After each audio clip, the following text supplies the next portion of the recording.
Hello everyone, welcome to Vegas Showbiz and welcome to Cowabunga Bay. If you're not already familiar, Cowabunga Bay is a water park located in Henderson, Nevada. It's about 10 miles east of the Las Vegas Strip. The same company that has Cowabunga Bay also has a sister park called Cowabunga Canyon out in Summerlin, about 10 miles west of the Las Vegas Strip. So two options for you here in the general Las Vegas Valley area. And then they also have a Cowabunga Bay out in Draper, Utah. So if you're out in that part of the country, you can check that out as well. My family went for the first time on closing weekend of summer 2022. We had a very nice time. I want to talk to you about our experience. I've got a few pro tips, but first I'm going to give you some general information that I found from their website, and then we'll get into our personal experience. So first of all, if you really like water parks and this is your thing, they do offer a season's pass, and in my opinion, it's a pretty good deal. So here are the perks that you get with a season's pass. First of all, it's going to be unlimited admission to both of the Vegas area parks that I just mentioned. You're also going to get free parking at both of the parks, so that's a nice savings right off the bat. You're going to get priority early entry, 15% off of food, non-alcoholic drinks, and retail items. If you have guests coming with you, you'll get a discount on their ticketed entry. Then there's also exclusive discounts, offers, and freebies, and a convenient cashless wristband. So definitely think about that if you're in the area and you love going to water parks. It's obviously very hot here, so it's a nice way to entertain your family if that's what you're into. Now, if you want a little bit more of a VIP experience, you want a private pool, shade, your own servers, nice patio furniture, all that, they do have VIP cabanas available. There were some lower tier cabanas, but the VIP ones are the ones that my friends and I have our sights set on for next summer. You get a deluxe 10 by 10 shaded cabana, comfy patio furniture, there's a USB charging station, full service from the cabana servers. Your cabana has a secure safe and a private VIP pool that only these cabanas have access to. So a lot of cool stuff there. Now let's get into some pro tips because this is just based on our experience being there. First of all, parking is surprisingly cheap. It was only $8 for the entire day. Now I was expecting way more because a couple months ago my family and I were in Los Angeles County.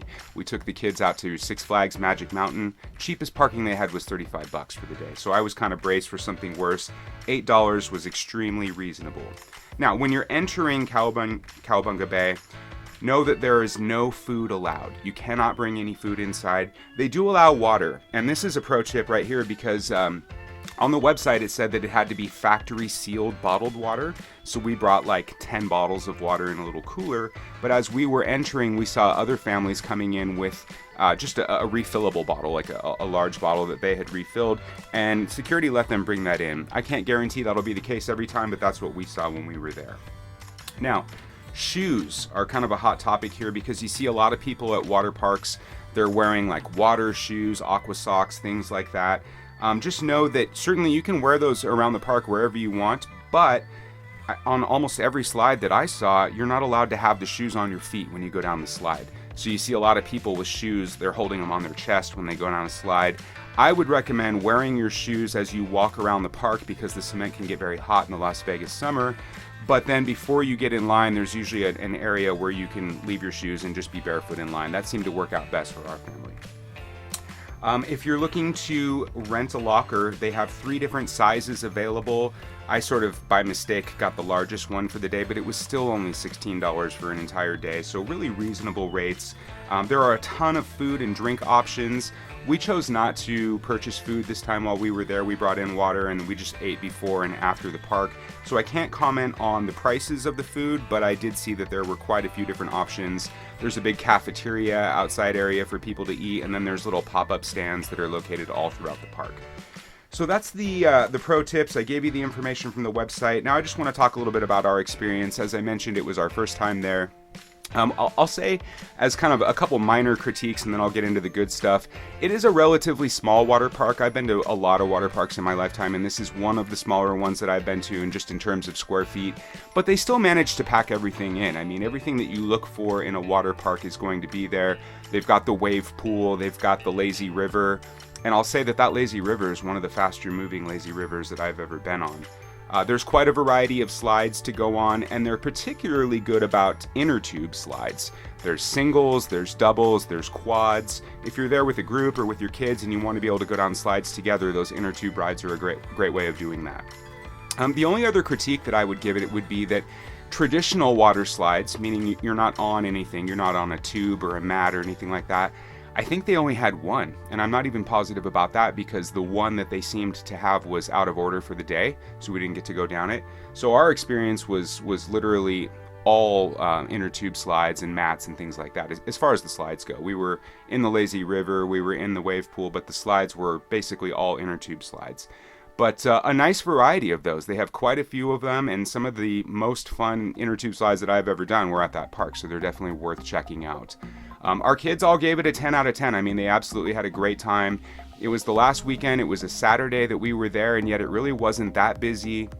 There were a few of the rides that were a little bit longer of a wait, but we're talking 20-25 minutes, at the worst, and there's plenty of other things that you don't have to wait at all to go and do.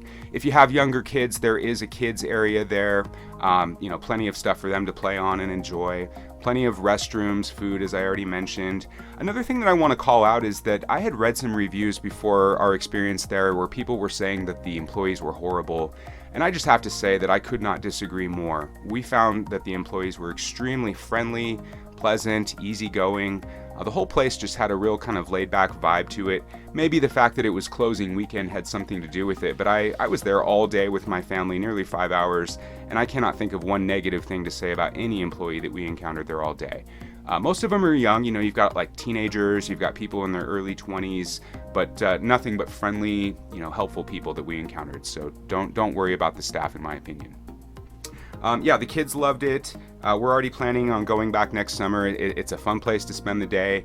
One last pro tip that I forgot to mention before, which is we didn't pay to get in, and that's because we have a Pogo Pass, P-O-G-O. The Pogo Pass, if you have a family in the Las Vegas, Henderson area, we highly recommend the Pogo Pass. It was a Christmas present that my mom got for our family last year. We have made so much use out of that thing. I have to assume we're going to get one next year. I mean, there's so many different family-friendly activities in this area that you get free admission to with the Pogo Pass. Baseball games, museums, Sequest, I mean, the list goes on and on. So definitely check out the Pogo Pass if you live in this area. So that's basically all I've got for you. I mean, again, just a fun place. It's very clean. It's friendly. There's a lot of different options. If you like inner tube slides, you've got quite a few to choose from there. There's 2 parks in the general area. Very reasonable parking rates. Just a fun place to go. If you want that VIP experience or you want to step it up for a special occasion, you can do that as well. So it really kind of ticks all the boxes for me. There was construction going on next door to it, and I'm kind of curious if it's related to the park or if it's just a separate business. I mean, it's just sort of like sitting out there in this big quadrant. There's nothing around it. So I'm curious if they're expanding or not. I have no information on that, but we'll see. We're definitely going to be back next summer, and if you're in this area like water parks, I recommend that you do too. So that's all we've got for this one. I hope you're enjoying our content. If so, please help us out by subscribing to the channel. We are producing regular content on Las Vegas dining, entertainment, shows, concerts, hotels, all that stuff. Anything fun to do in Las Vegas, we're out there trying to do it and tell you about it. So we'd love to have you along for the ride. All right, that's all I've got for this one. Thanks for sticking with me, and we will see you in the next video. Thanks again.